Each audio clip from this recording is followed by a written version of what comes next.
All right. Now we're continuing with this particular question here. Do you think that a country should be concerned about a current account deficit when the current account is in deficit? Do you think a country should be concerned, should not be concerned about current account deficit in the following cases?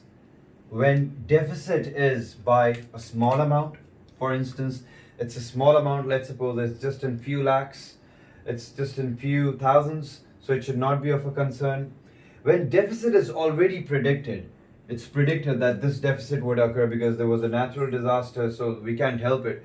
So in that case, the natural disaster occurred, and we know that there would be a deficit in the current account because we would be able to export less. So it's not bad in that case. When deficit occurred due to imports of machines. Now let's suppose if there's an import of machinery. So we're importing machinery today. So there's a possibility that tomorrow we would be able to produce and we would be self-sufficient.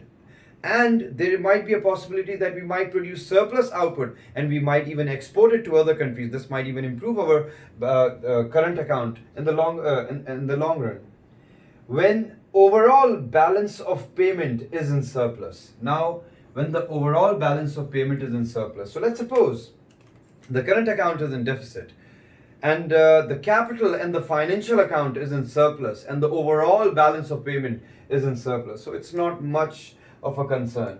When aid is given to another country, for instance, this country gives aid to another country, so this would be an outflow. And this is not bad, we're supporting the other country. So in that case, this would create a deficit in our current account position. So it's not necessarily bad. But if we are talking about other sources of a current account deficit, such as high inflation, poor quality of local goods, such as let's suppose insufficient local productions and so on, so this would be considered bad for the economy. All right, thank you.